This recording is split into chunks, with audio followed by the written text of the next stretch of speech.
on? Videos for WT Roy. Not just for you, it's for everybody that's interested. Every now and then I get a question from one of y'all that just makes me think, do a video of it. Props out to WT Roy for hitting something there. A couple questions have been asked on my newest videos. So I thought I'd kind of sum it up a little bit, because videos don't show who you are all the time and what you got going on, so it can get kind of confusing and some things can be misled. This is more to the seed comment he made. He said, hey CO, why don't you grow strains from the States, what you like out of the country, for just a Q&A. So if you can see, I do grow more than 3/4 from the US. Half of these are mine. I've said it in videos, and I know everybody don't see all of them and don't remember and all that stuff, but I breed too, so I have a lot of grows going on. I'm just showing you guys one area. That's all I ever show. I don't show you the RDWC area. I don't show you the outdoor grow areas. I don't show the other rooms. Like, you know, it's just I try to keep it simple. Showing all that stuff, it would be harder to do what I originally set out to do back in. It's kind of a video about me, I guess. Top of the seats, I'll throw that in there. But back in like 5 years ago, 6 years ago, on YouTube, there was a lot of garbage. I mean, it was showing stuff but misleading. There wasn't a lot of people showing how to do certain things, and a lot of used car salesmen. There's still a lot of that going on. There wasn't enough people being real, like just a real grower. They were like doing it for incentives and things like that. Well, yeah, to each his own, we got to get ours. But you know, back when I started, and you know, and I did prior, but when I really was into it, which was 1986, that was when I was really into the outdoor grows. Had my own little farm going on in Cali. That's where I came from, northern side, like Sacramento area, that area. So, and then up in the foothills, and you know, won't get in too depth there, but you know, it was a whole different story back then. There was no internet. There was a couple magazines out there, but there was no sharing. You had to learn on your own techniques. So back to the YouTube scene, I didn't see a whole lot of that, so I decided to just do some videos on how I do shit, just to help others. They could see how to do things. I did videos. I'm looking on my page right now, because I believe I have 443 videos, not counting all the videos I never published. But I've done seeds and rapid rooters, air test, how to bring the noise down on your exhaust, and I've done building air cloners, Tiny Topping 101, which has 20,923 views, cloning part 1, 2, cloning maintenance, scrogging big plants. I mean, you name it, I've done. I can go on and on and on, but the base of my channel was just showing how I grow. Not that it's perfect or the only way or the best way or all that horse crap. It was just being real, like I always am, in person and real. Besides growing, I don't get persuaded by any BS. So I brought it to YouTube. That's all I've ever done. Just showing products. I have no loyalty to any company. Never have, never will. And that goes with car parts, with everything else. You know, I just get what works, what I find that works, what does the job, how I expected it to do, all that. I don't have a loyalty to AutoZone, O'Reilly's, Napa, any of those places for the car stuff either. So that said, makes it a little more even feel, because when you have that mindset, you don't get persuaded by an opinion of yourself of just favoritism. You know, I see that a lot of different type of personalities. People do that, and then people are quick to say certain things and not do any research or know. They go on assumptions, but this is to bring a little more light to what's really going on.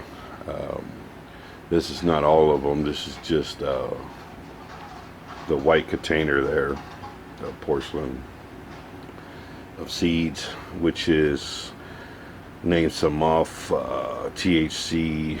The train wreck I've had since '98. Then there's Snow Train off of that. Fruit Spirit, which is blueberry and white widow mixed. Afghan Kush, of course. There's original Skunk, which I had since late '80s. There's Sweet Confidential. There's berries, all kinds of different berries, Bomberry, blueberry, DJ Shorts berry, all that crap. There's Blue Dream. There's a bunch of hazes, big buds, there's flows, there's you know, and this is going back to amnesia, but this is going back to stuff here in the U.S. Well, that's where most of these I got from and bred from. Now all these other candy names out there in different groups, all these different other companies, I'm not going to say any names.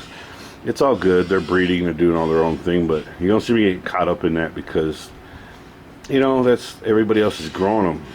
This is stuff that I do and that I don't really see out there, and I just want to try it and see and have fun and play. That's all it's about. There's some guys that take the video serious, but it's like, you know, this is my experimental blogs and videos and stuff, so this is not like my bread and butter or my, you know, go-to stuff. Now some of it turns into it, my EF series, some of those, and some things I grow every now and then, a plant or two, just so you guys can see some of these plants grow. But it's like using bomb seeds. They've always been legit. Haven't had a problem with any of their orders.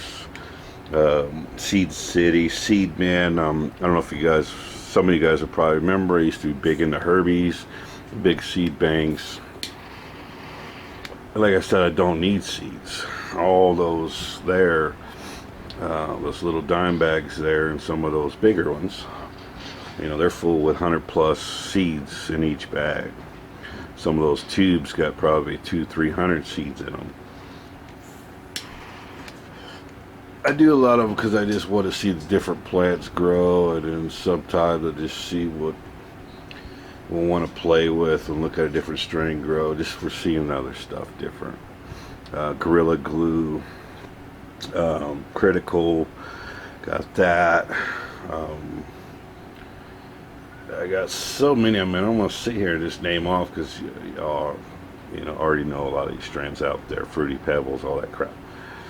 the Chem Dogs, the Purple Chems. I mean, I've grown hundreds and hundreds and hundreds of strains out there. You know, I just grow them. Some of them I like to grow that I don't have any experience, so sometimes I hope I can make a mistake in one of my series, but the way I grow, it's not being conceited, it's just consistent. So the plant might not do perfect, but it usually does good, because all the main nutrients, the environment's on point, so it's hard to screw it up. But with the plant that I'm experienced with, I can go crazy with it, because I know its tolerances and everything else. But you know, some plants, like I've said in many of my videos and how-tos are just showing, some plants, not every plant can be trained the same. It's all in genetics. There's plants that you could top, but they don't split off evenly. They don't make two even tops after that. They will stay with what I call it dominant. One will be twice as thick, if not thicker, than the other one. It's because some plants, their genetics, they will still split in two, but they won't stay even. They'll still keep a dominant branch going. So you have to know your genetics in your plants when you see that, and that can be with Afghanis, that can be with hazes. It's all in the genetics. So, but like I said, it's knowing what you're growing is huge. That's what makes it really get to the weight and the quality, is learning its habits and what it likes and all that stuff. But there's it's pretty much your seed answer there, I hope. I've just been showing right now companies to some of I saw another comment about Green Snapper said a problem with prepaid credit cards. See that some of the seed banks are not taking the cards, especially PayPal. Well, of course, and it's not the prepaid loaded cards either. They're all entwined. When you got Visa and Master and all that, what happens is they get reported as they're using.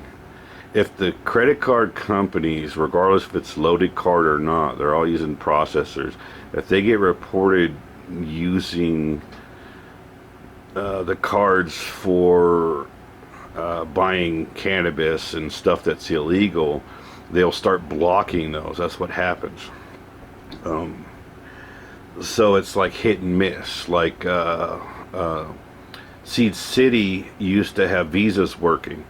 Well, then obviously they had issues with Visa cards. Visa themselves started finding out about these purchases, and they cock-blocked everybody. It's no different than the banks not taking money from dispensaries. It's still federally illegal in our states. So when the companies find out, they shut them down. That's what's happening. So now, like, MasterCards are working, but not Visas. So this is why I stated with the MasterCard. It's hit and miss, and this is why I started doing these videos. I think there was a misunderstanding, like I was promoting and all that crap. I don't do that. I promote what's been working, not the companies. Yes, I'm showing the companies, but it's not about that. I'm about my fellow growers, because shit, I look up when I need to know something on cars and other things. I try to research YouTube, and hopefully I can find somebody that's real, that sounds trustworthy, that can take their information and use it. Well, I'm doing the same shit with seed orders. I mean, there's Seedsman right there in front of you. There's Seed City. There's Herbie's in front of you. There's another one. I can't remember the name. It's so many years involved in ordering seeds. What I'm doing is, like I said, I'm just showing the successes of orders and what's going on. So if somebody, is thinking of ordering seeds, I have some legit, newer, posted transactions that have gone through. These aren't old. These are, so okay, these companies ordered this and that, and I got them. I haven't got any problems. And I'm going to tell you another thing I just looked at, noticed, because of the two orders from Seedsman. One of them shipped from Cali, and the other one shipped, I think it was from Oklahoma. So they're shipping from the U.S. What's happening is they're smart. They're doing all their transactions in the U.K. overseas, because the U.S. won't waste their money and time and prosecute. So they're billing, all their transactions are there, and it looks like they're shipping from inside the U.S. So there it is there. There's a lot of that going on too. It's no different than, if you notice, a lot of the scams, majority of credit card scams and all that, they're never in the U.S. That's because our country rarely will go after and waste money trying to prosecute. I can't find the other company I was going to talk about. But those are the big bags there. There's 4 of them with the red writing. That's the Dark Dragon, the Tombs, those ones there. But I mean, that's all it's about. Is I'm just showing companies. I've shown Bomb Seeds, which I like some of theirs for sure. I like their Bomb Gorilla, I like their Bomb Berry, I like their THC, I like their Ice. Almost everything they put out has been really good quality and on point. Plants have been consistent, just nice shit. I showed them, so don't get it twisted. If you know me, let's see, if I do get codes and it could save people money, yes, I'm going to post them. That's hell, I want to save money too.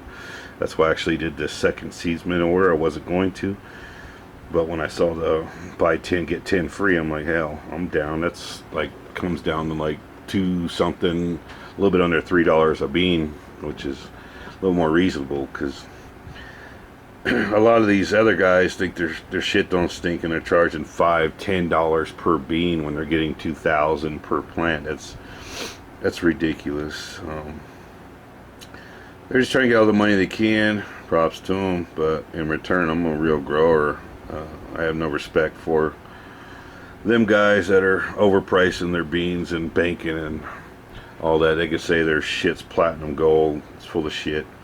If you've been growing, if you're old school, you've been growing cannabis long enough, yeah, their shit ain't that dominant over the market. I'm sorry. I don't care who you are. You can get pumped up all you want about these strands out there. That's the gimmick and ploy, is to use people as puppets. They want to pump it up and get a group going and make it think like they got the next miracle cannabis out there and make as much money as they can off you while the grill's hot. So just a lot of people fall for that, because there's a lot of people that are influenced by groups of people. And I see other groups. It's why you don't see me in ties with some of the U.S. local places. You see other growers, big YouTube pages. You notice they're all growing in the circles of different companies that are local in the U.S. and all that other crap. But then you're getting the hermaphroditing rumors, and you get all this drama. It's just, welcome to the U.S. I just stay real, stay my own. I don't get into the fan favorite and what would you call that, where one person's doing it and everybody else has got to do it. I don't get into all that. It's just not me. I do my own thing. If everybody's growing Lucy's left ankle and going crazy over it, you're not going to see CO doing Lucy's left ankle. It's, everybody else is doing it. Why am I wasting my time? And I'm not interested in it anyway. So, but let's see what else we got going on around the YouTube world. I'm just on videos, and I got people cutting saw shit in the background. I got emergency vehicles in the background. Welcome to Colorado with the garage open up. So I mean, in Chef Life, I'll stop by over there, man. That's like I said about that. I said with the autos, it's all breeding and trusted sources. But I've had plants that did that. They didn't take the auto genetics that were bred into it. I have a plant right now that half of it is auto and the other half's not. Literally, it's got colas starting to grow on half the plant. I mean, there's shit like that, and I think you did a smart move. You're just flowering it out. That's the best you can do. Just keep an eye on it and make sure you don't nanner out and go ape shit, hermaphroditing. But it looks good. Get that monster girl trimmed up nice, for sure. Of course, JD stopped by. Man, he's been around forever. I think it's your picture that really makes you stick out. Meg Roller 575. See you there. I'm just scrolling through comments right now and all that. Stopped by Dr. J 303 the other day. Good to see him going.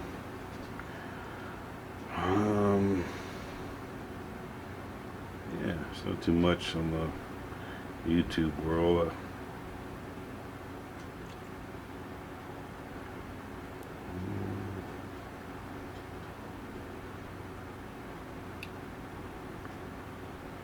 And here's one I love to grow. I mean, even the negative sides or sides that go. It says it's easy, too easy to blame the genetics for newbie grower mistakes. Just saying, you know, there's people like that. You know, it's not a big deal. If you know me, you know, it's unless it's in my face and it's personal, it ain't bothered me at all. And I did send a couple comments back to that. I try not to because I don't want it going south or misunderstood. The problem is with messages, you can't hear emotions and you can't hear how they're being said. So you're only taking it how you're viewing it when you're reading it, as in, oh, he's mad or whatever the case is. It comes off twisted. But like I said earlier, my environment fluctuates very little. It's on point, always has been. So environmental issues don't happen. And my newt system is ungodly consistent, same stuff. So, you know, it is easy for me to blame genetics because you see all these genetics in front of me, which is probably about, I don't know, 30, 40, who knows.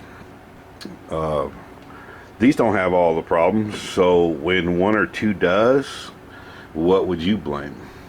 When you have 30 or 50 different genetics, because if you know me, I grow 30 plus strains at the same time. Now, if you know about growing different strains at the same time, it's a little more challenging, but for me, it's not. I've done it forever. But still, it's about having everything consistent, on point, environment, feeding, everything. So, agree to disagree, but at the same time, I could say, for me, I could say genetics because I see the same thing even with some of my own that I make. There's THC1 right there, there's THC2. Those two grow totally different, even though they came from the same genetics, but they were different males or different females making them, and they grow different. And some of them are just like to be trash, some of them are good. It's hit and miss. It is genetics. It has a lot to do with it. They're sensitive for germinating the seeds. Well, that's genetics. You'll notice, you know, they're sensitive. They have to take a lot of moisture or less moisture, you name it. It's no different than, well, you have plants that, I've had them, many of them, that naturally hermaphrodite in week 1 or 2 of flower. That's genetics. Sorry, bud. I mean, if you got 20 other plants that are perfect, not doing anything, and then you got one plant that all of a sudden grows flowers and anners and all that crap, well, that, I'm sorry to say, that is genetics. So the way I answer that, that's what it was about. I think that was with one of the seed companies, which some of their stuff was okay.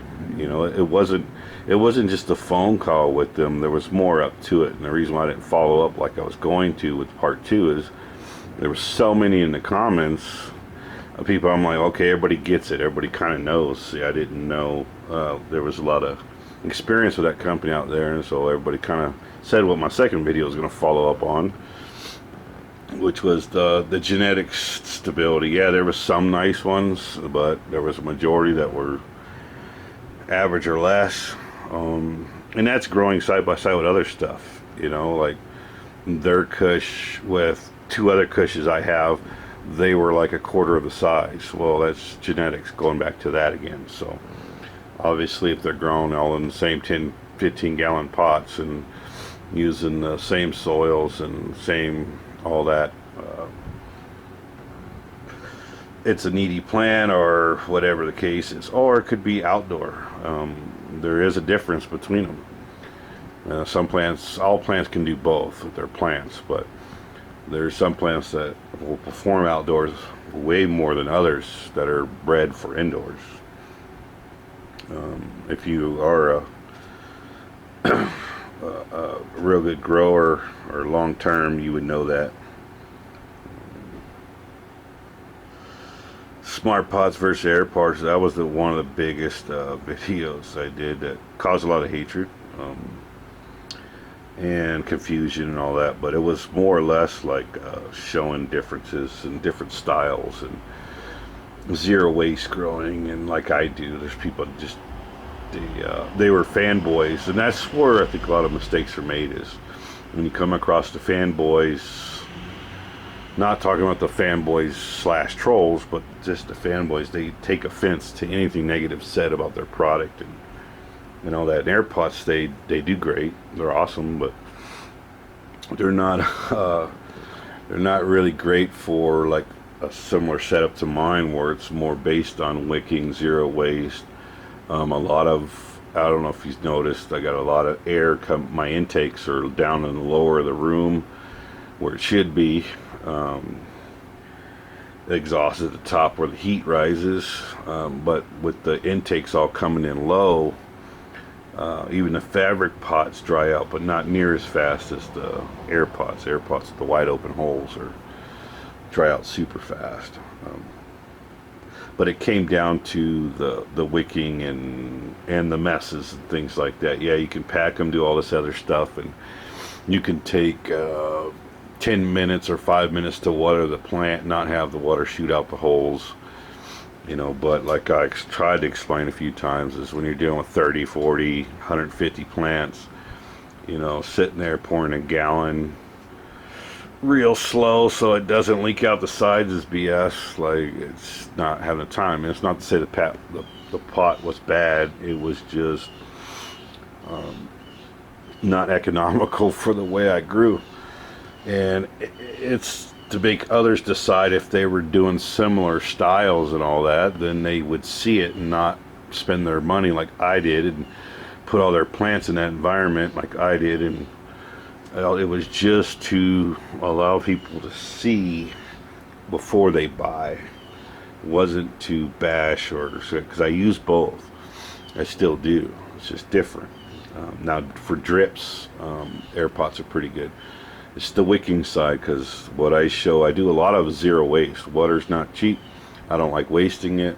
Newts aren't cheap. I don't like wasting them. So I have, mine's 100% zero waste, except for what evaporates. So you're going to have some evaporation waste. To me, I haven't had any problems in the last 4 years plus doing that. And I save a lot of money and work trying to get rid of all that stuff and messes made and all that. Who else was there?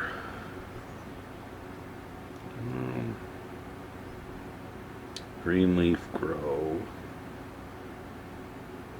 I thought I saw you say something else, but yeah. Maybe you go through messages.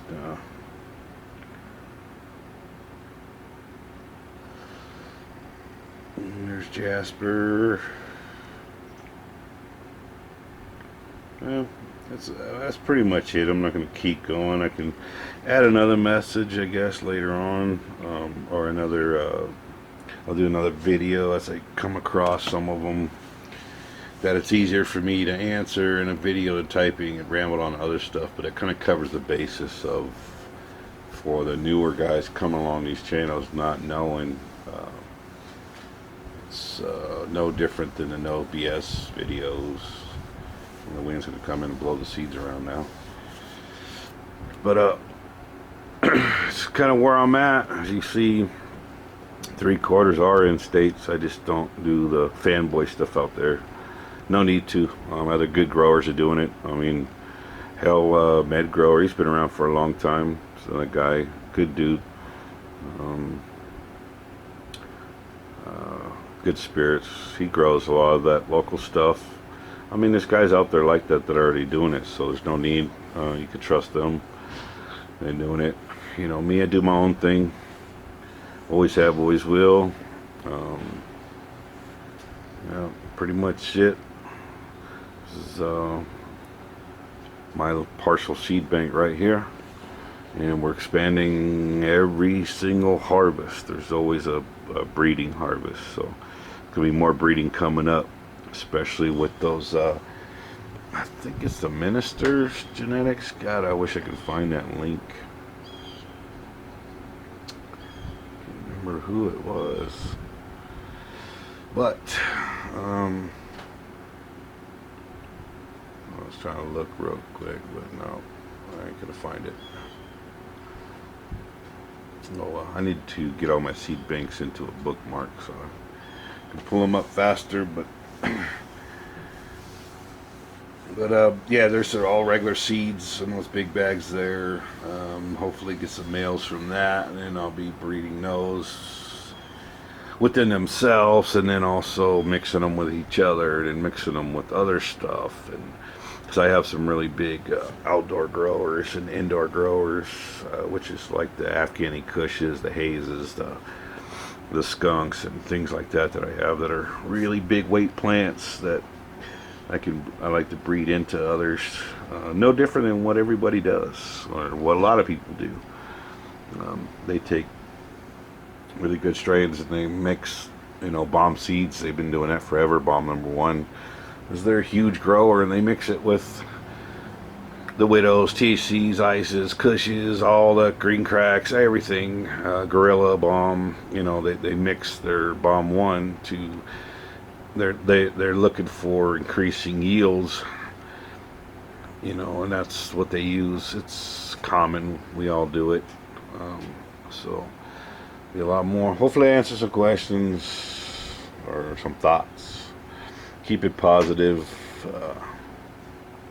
It's all good out there. Nothing personal, my friends. Just a fellow grower in my damn garage right now. Just like y'all, man. I'm out of here.